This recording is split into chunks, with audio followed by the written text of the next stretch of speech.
So, hi, I invite you to start by taking a breath in through your nose and out through your mouth with a raspy, audible noise.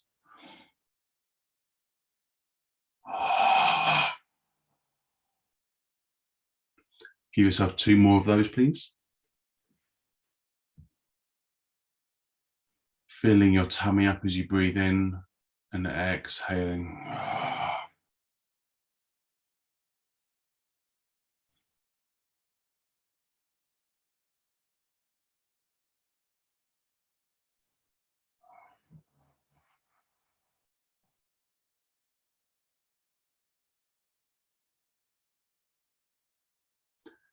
Now I invite you to give your shoulders a wiggle. Inhale and bring them up, trying to touch your ears with them. And exhale, relax them down like you're carrying heavy bags of shopping. Inhaling up, exhaling down. And one more. Inhaling up, exhaling down.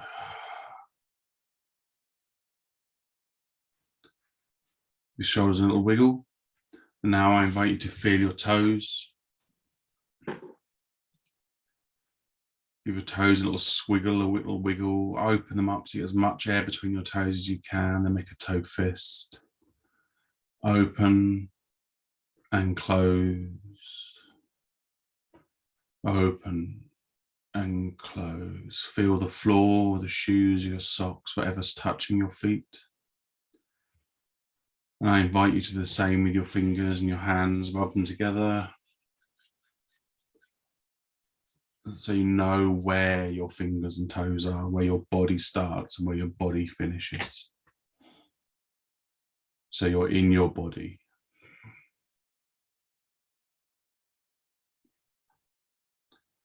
Welcome to this book launch masterclass, celebrating the launch of my book, Runes Made Easy. There we go. It is out on Tuesday, or if you're watching this beyond the 30th of November 2021, it's already out, so go order it. And it's about runes from the Nordic tradition. The runes are a powerful phonetic alphabet called the Futhark that is used for writing, is used for telling tales, of marking the deeds of great heroes. It's used for, in effect, writing Halfdan Wazir. It's used for naming a sword or a spear. It's used for casting a spell to heal a sick relative. And they're used to mark rune stones to draw magic into oneself. Like this one, Veu, abundance. And these runes are something that have been found all over Scandinavia, all over Europe, Northern Europe, Germany, England, Iceland, and France, right down into the Hagia Sophia in Turkey, across Italy and in Spain, in Russia, Ukraine, all of Eastern Europe. They got everywhere because the Vikings, the Nordic travelers, traders, raiders got everywhere. And this book that I have constructed for your reading delight is designed to help you learn the Elder Futhark, the older of the runes, to help you be able to draw and use the runes in your own practice, to divine as an oracle, a seether, or a volva, a witch, to use the magic in seether or galder to cast spells or runic staves, to heal, to hinder, to do whatever you need to do as a magic person. So right now, after that little intro, I invite you to get yourself comfortable. We're going to call in your runic guide for this little experience. Relax yourself, let your shoulders settle in, close your eyes if that feels safe to do so. Inhale And exhale, let it out.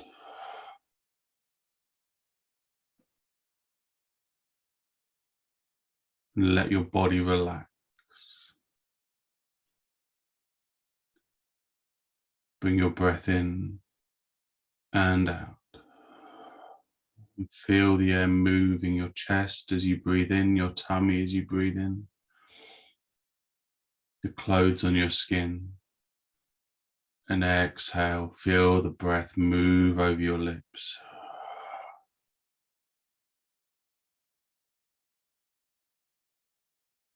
Keep breathing.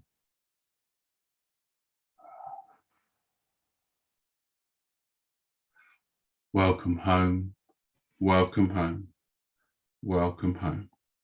You are exactly where you're supposed to be.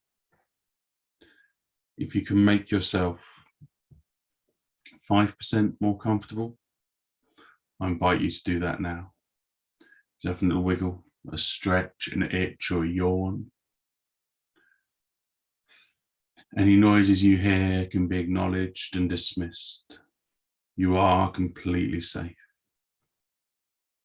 And if you feel the need to move, you are completely allowed to move.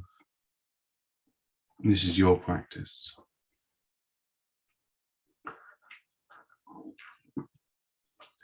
We're here at this time, at this place, to connect with your rune guides, to connect with your rune guides, to connect with your rune guides. And in your body, as you feel yourself breathing, pushing down into the earth, into the chair or sofa or bed you're sitting or lying on, and the earth holding you there, feel where you come in contact with everything around you. Feel how heavy your body is, pushing down with gravity into the earth, held there, safe. And then I invite you to feel your body become lighter and lighter, almost floating away, held down only by habit and by your clothes. Feel how light you are, almost floating.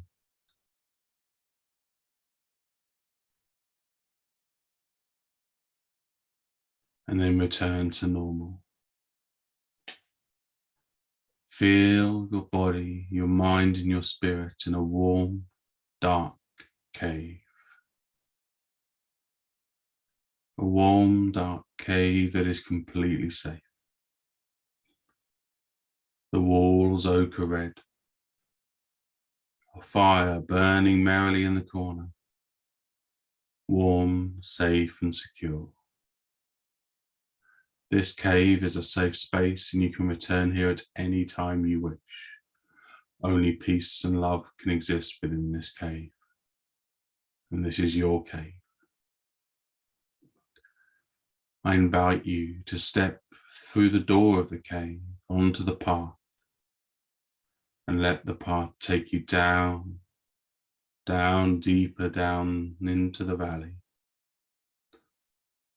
And with each step, feel the earth beneath your toes. Feel the wind on your face, the sun on your skin. Hear the branches whoosh in the trees and feel the spots of dew as you brush the grass. And follow yourself down, down path, deeper down into the path, into the valley.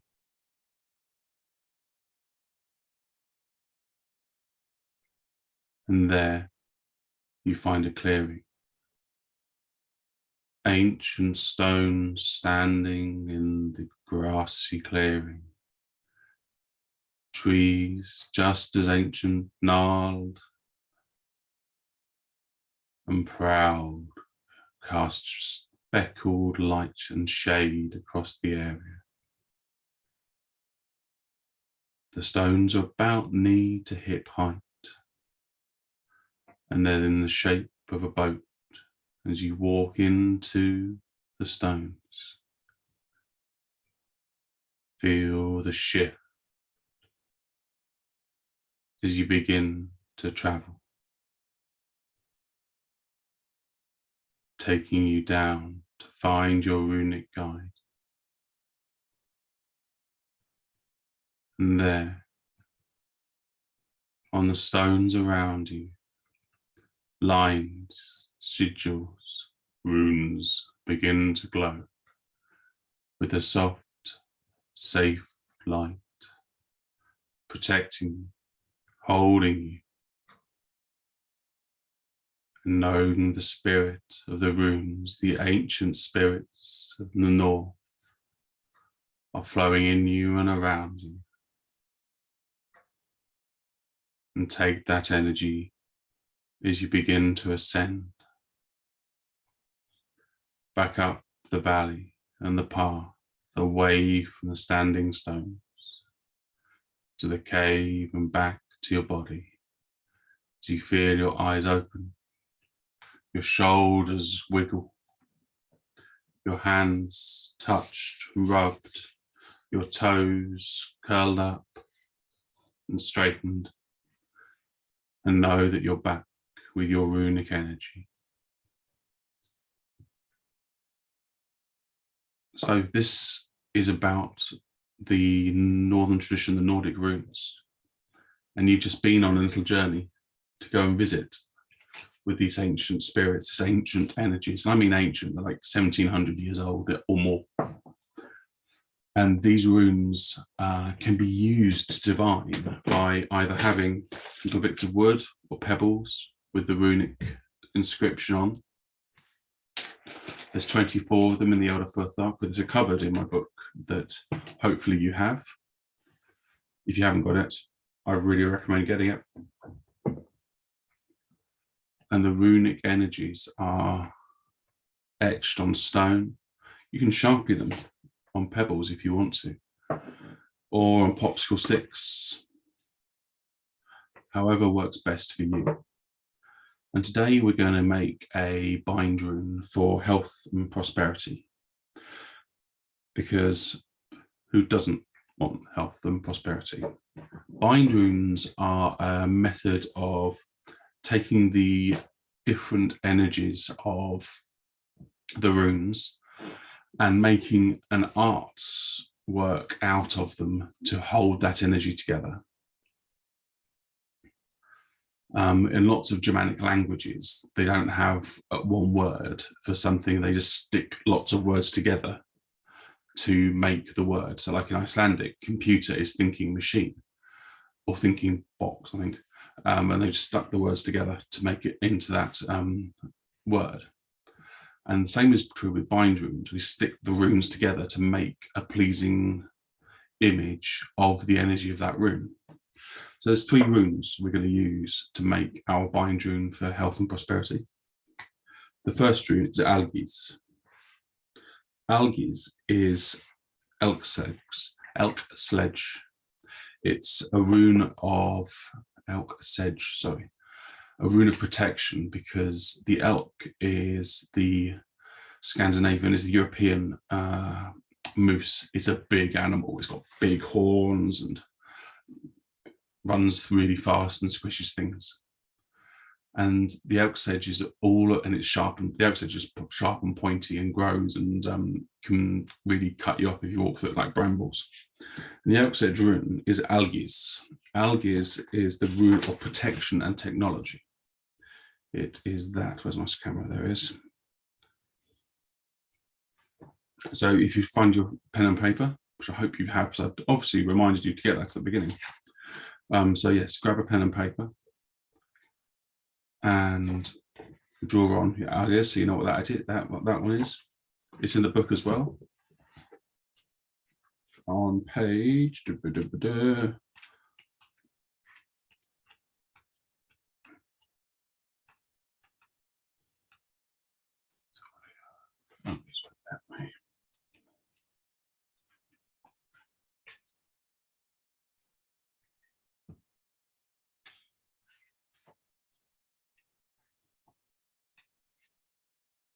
Should check this first. 122, Algiz. And Algiz is the rune of protection of technology. Then we're also going to use the rune Uraz, or Uraz is the rune of the Aurochs, the ox, the powerful creature of physical power and strength. Uraz is the rune of the Aurochs. Like I just said, Aurochs is an extinct creature that used to roam the primordial forests of mainland Europe. And it made modern cows look tiny. It had massive, sharp horns that would protect it from most predators, even the wolves. Not humans though, because we had spears and sharp things. And it was massive, it was moody, and it would push trees out of the way because it could. And the Aurochs is the rune Uraz, kind of looking a little bit like a cow if you squinted, with like its front legs here. You imagine a head up here and back legs. And this rune is for strength, physical strength and power. And it is on page 36 of my amazing book. This book, which you should definitely get if you haven't already got it. And Uraz is all about strength and power. Physical, like manifest strength. It's biceps, it's the ability to fight off an infection. It's all that stuff that we have biologically as strength. And the last rune is Wunyo. Wunyo is my favorite rune. Wunyo is the rune of bliss, of, you know, that sensation where you sit on the sofa and you've got like a warm cup of tea or coffee or chocolate, and you're under a blanket and you're comfortable. You may have a book or your favorite show on. It may be cold outside, but you're toasty and warm, or you're wrapped up in the arms of your lover, or they're wrapped up in your arms, or the cat's sitting on you. And everything is just right. The snacks can be reached, all of those things just right. That is Wunyo. And that is on page 78 of your book.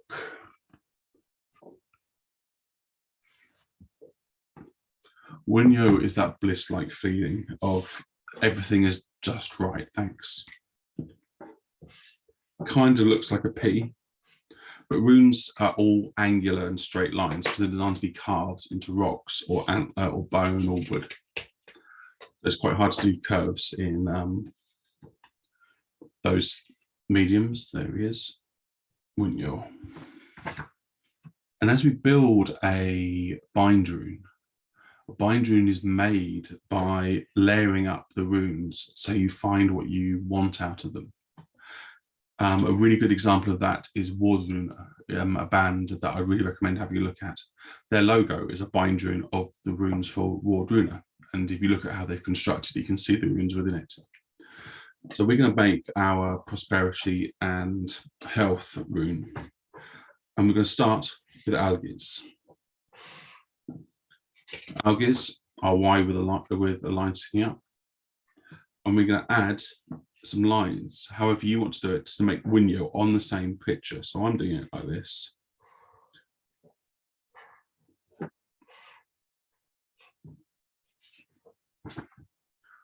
So there's two Wunyos there. It doesn't matter which way the runes face or if they're upside down or whatever. So they're still the same rune. And we've got Wunyo, and then we're going to put Uraz in here as well.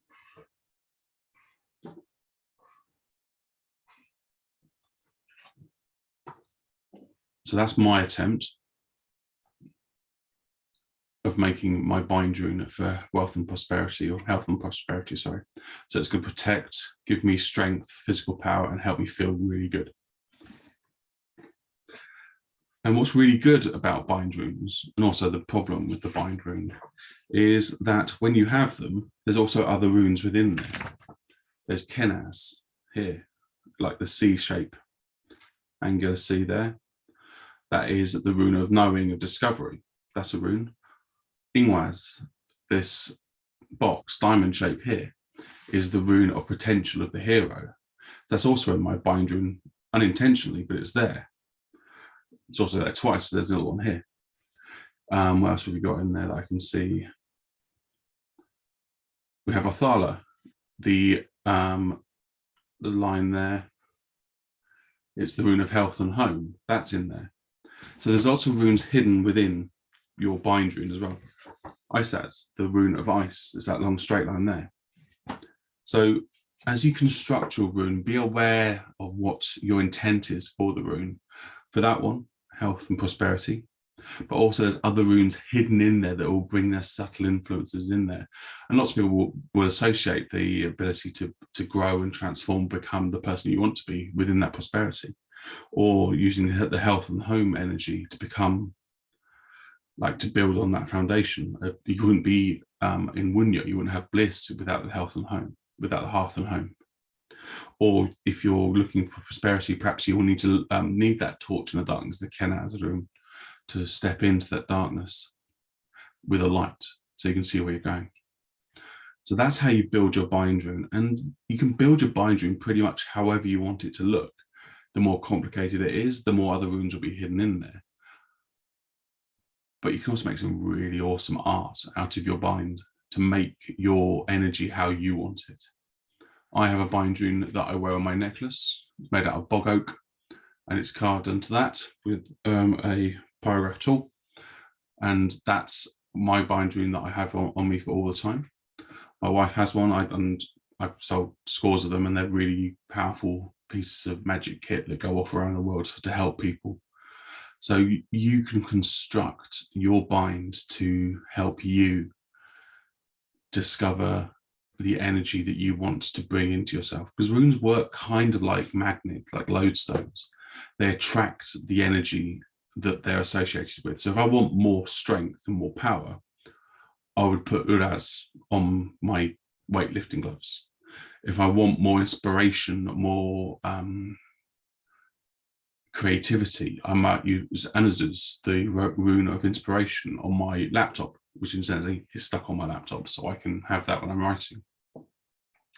If I want bliss and happiness, I put Wunyo on it. If I want some rebirth and regrowth, I'll put Birkanan. So all the runes have this ability to attract energy. They're not, I don't believe they're magic in themselves. I believe that they're like a lodestone. They suck energy to you to build that magic into you, that resonance into the area you put it in. So if you stick it on your popsicle stick, that's what I made to fix my car. It brings that energy in that intent to where you want it to go. So you can put your rune stones, your rune sticks, your runic stabs, that's a runic stab, wherever you want them to be, especially if you want it in an area. For instance, if you want someone who's unwell to heal, you can put your rune of strength or your rune of like liquid or water, lagus, on someone to help them like get rid of food poisoning. You can put it in their bed, and that would help them move it out. Or if they're constipated, a bit of extra water, that's not going to help, is it? Not going to hurt, is it? So they poop it out. So think sideways with the energy you're bringing into the situation as well. So if you're making your bind rune, be aware that you want to think about all the other ways the energy can affect. Because even with like paracetamol, Tylenol, when you take those tablets, there are side effects with it, and they're unintentional, but they also have side effects, like ibuprofen. When you take ibuprofen, it's a great anti-inflammatory. It stops your knees hurting if you're walking a long time, or you've got sore knees because you're over 40. But it also helps reduce inflammation. But it can also cause indigestion. So we're looking at the side effects of the runes that might be there as well. So for instance, like my bind rune here, one of the side effects is that light in the darkness as well, or there's lots of potential being unlocked in the 2 Ingwazes there. So there's side effects spill of energy that comes around. So that's how I build a bind rune. And start simple. Start with like those 3 runes: the Uraz, the Algiz, and the Wunyo, to build your first bind rune, so you can play and see how it rolls. Once you're done, get your lighter and burn it. Not in the house, because don't burn the house down, but it's somewhere safe so the energy dissipates and goes. And then you've got fresh energy to start again. If you leave old bind wounds lying around, that energy builds up like toxic waste. And you don't want toxic energy floating around your world. It's just no fun for anyone, especially you. So once you've built your bind rune, so you've got your one you've just drawn, we're going to charge it. We're going to make sure the intent is there. So this is another meditational practice. I'm going to walk you through it, and you can take yourself on your own spatial journey as you want to in the future. So I invite you to bring your bind rune on however you've written it. Bring it to your heart or your womb space or your hara, your groin, your lap, your hands, whatever feels good for you, wherever you want to put your rune on you. So you bring your intention to charge it. I might as well get in my hands because I'm doing things at the same time. So I invite you to close your eyes if that feels safe for you. Settle into your body, give your shoulders a little shrug and a wiggle. Give your jaw a wiggle. Yawn, maybe. Scrunch and unscrunch your toes.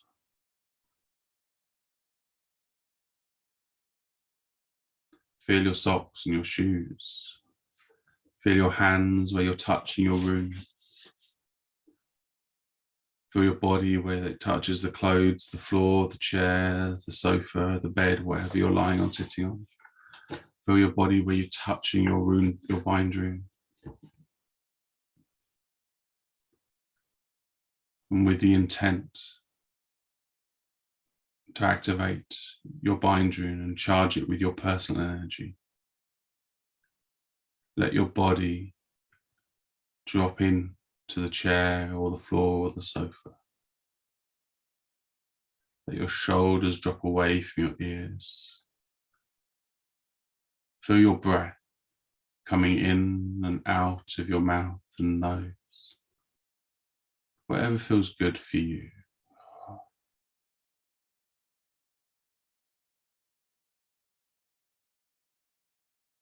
And as you breathe, feel that faint vibration, that energy.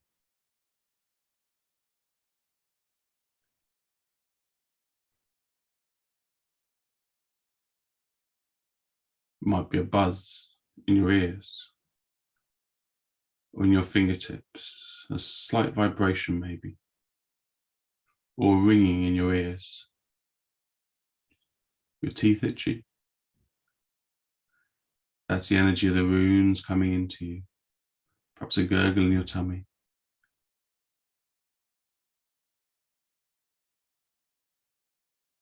Feel that energy surround your bind rune. Feel the smells that go with it. Perhaps the scent of crushed pine needles from where the aurochs has stood.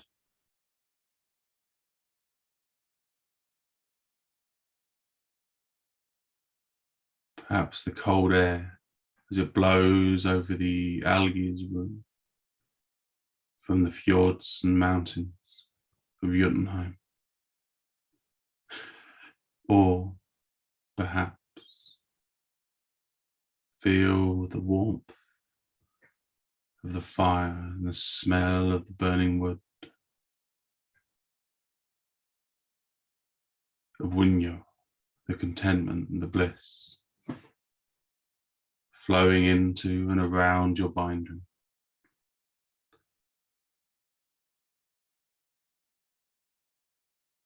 And take that energy and feel it infuse your personal energy of your bind rune. Feel it pulse, ebb and flow with each breath you take. It comes to life with the intention to bring health and prosperity to you.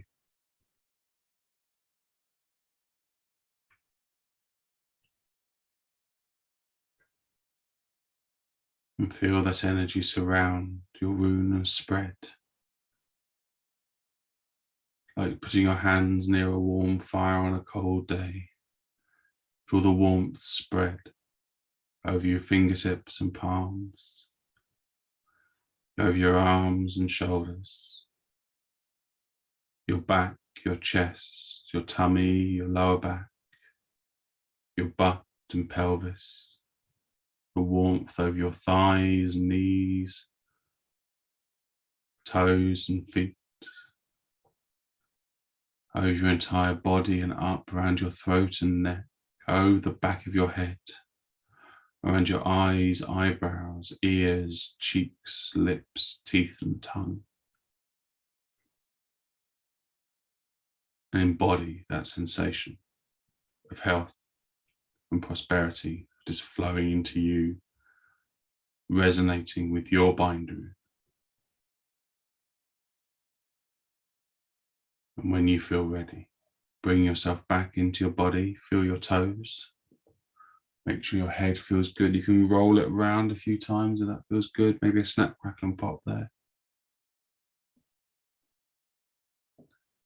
And with your bindu, however you've decided to write or draw it, this one I'm going to fold up and put it in my wallet, so it's with me all the time. If you want to remake it, you can just burn this and start again and just charge it like we've just done. Activate it.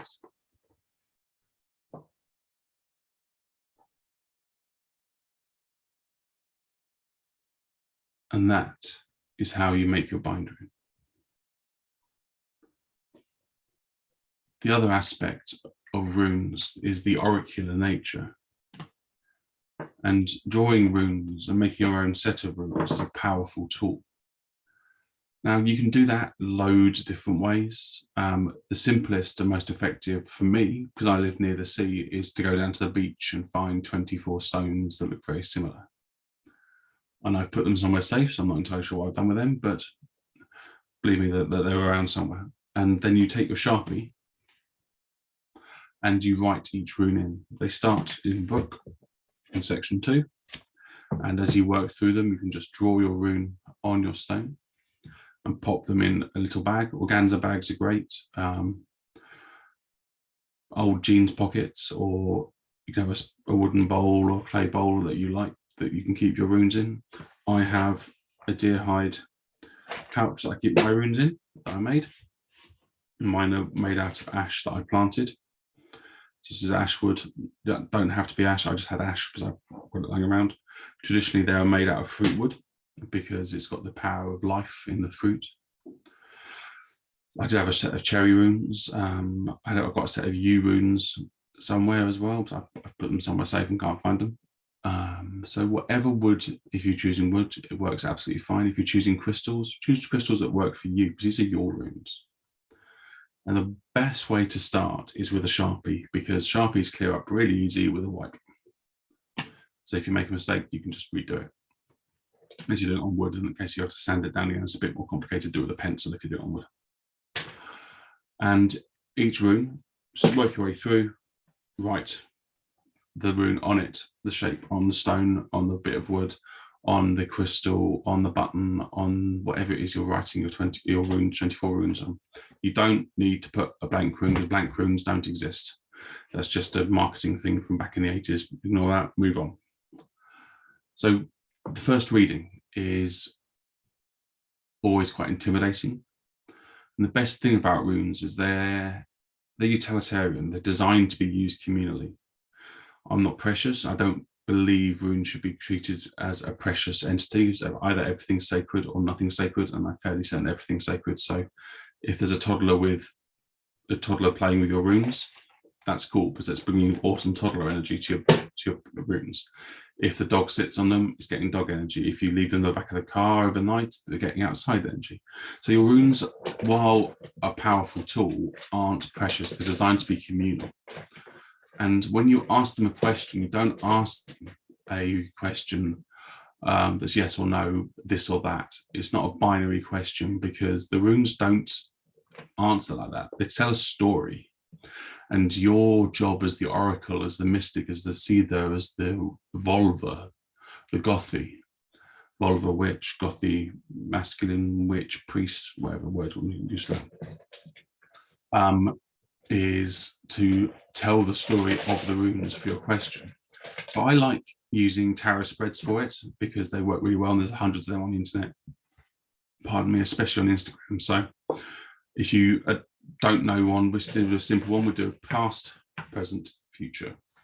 And because it's only 3 runes and it's done quite quickly, we're looking at quite near past, right now, and probably tomorrow, maybe the day after, future type energy. And so we're going to draw the runes. This is the first one I'm drawing for past. This is Soelio. Soelio is the rune of the sun, of guidance, of where are we going. And Soelio implies that you've been searching for guidance or the right way, or been lost slightly, moving from the past into now. So there's this element of looking for direction that's just been gone. There might still be bleeding over into the now, but the main energy of that has just gone. Then you draw one for the now. This one's Algiz. Algiz is the rune of protection, like we talked about a minute ago. So right now, making sure that the protection is up and about. Interestingly, this is the rune I associate with my car. And it's quite in the forefront of my mind because it's just been fixed. So right now I'm worried about that. I'm worried is not the right word. I'm aware of that energy in my world. And in the future, the rune that we draw for the future is the 3rd rune. And I've got need, Nothiz. So you make sure you tell yourself a story with the runes as you go through. Because the runes aren't a yes or no, they're a storytelling medium to invite the energy of the threads of the wheels of the universe into you. So mine are telling the story of searching for protection or technology now, because in the future I will need it. And this is the magic of the Volva, of the Gothi, of the rune master or mistress or master, patriarchy, is to build the story, the myth around your rune reading. Just having 3 runes in front of you is pretty boring. But if you can tell the story of how it applies to yourself, your best friend over a glass of wine on a Saturday evening, or your clients, then you build the mystery of you and the runes, and the mystery becomes the story, and the story becomes myth, and the myth is something we can learn and develop from, because that's how we are wired as humans. So with my rune draw right now, there's an element of searching, like in Lord of the Rings, where they go searching for a way to Mount Doom. Mount Doom, is that Lord of the Rings? That's Hobbit. It's a Hobbit, like in the Hobbit, where they're searching for Mount Doom. Then there's Algiz, the protections. We need to make sure they're protected as they're searching, as there's a search on, and we need to protect and keep ourselves safe. So we need to make sure our boundaries are strong. We need to make sure our edges are strong right now, because there's, if not a threat, then there's a leaky energy somewhere that could be here. And then there's Nothiz, the need. And we're going to need to make sure these 2 elements are sorted moving into the immediate future, because that's how we're going to work our life. So tell the story of your runes. When you first do it, the first like 50 times, and that sounds like a lot, but it takes a while to get the stuff down pat. You'll be scrambling through the book going, oh, this is one, it's on page, it's on this page, so it does this, great. And it's got this words that associate with it. Okay, cool. So this means this. So this means that right now you're going to need protection. So don't get a gun or whatever. As you get better at knowing the stories and the feelings of the runes, then you will develop the innate story that you have with those concepts. My version of protection is a very different concept to your version of protection. If I was living in Texas, that would be a different thing to someone living in Reykjavik, or different for someone living in Brussels or Tunisia or Marrakesh or any other place, because everyone's got a different context based on the ecology and the environment they're in. So as the Volva, the Gothic, you have got to take the you out of your reading for your client. You're reading for yourself, put all of you in it. But if you're reading for someone else, take the you out of it, because their version of protection might be, I don't know, making sure you get an Uber everywhere.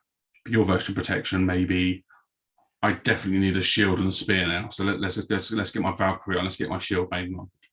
So context matters in your readings, in your rune casting, and being aware of how you present yourself to the world through your context. And as you're getting your powers through the Gothi, through the Volva, through this connection to the weird, the spirits of the cosmos, then you get to build your energy how you want to build it. Thank you for coming to my video. It's been an absolute honor. If you don't already have the book, please go and invest in it. I really recommend it. I've heard the author is an amazing human being. It will help you get a really good grounding in the runes and develop your skills with interaction with them. Have an amazing rest of your day. And to close, I invite you to start with your feet, scrunch them up, give them a wiggle, feel your toes, feel your socks, your shoes, whatever it is on your feet, feel the floor beneath your feet. Maybe feel your ankles, maybe tighten your calves, your thighs. Maybe roll your shoulders so you can feel your body moving under the clothes. Feel your fingers, rub them together. Maybe rub your hands over your head, over your face, over your tummy and chest. Give your jaw a wiggle. Maybe have a yawn if that feels good. And stretch and feel your body, and know as you move on for the rest of your day, your week, you are absolutely epic. Big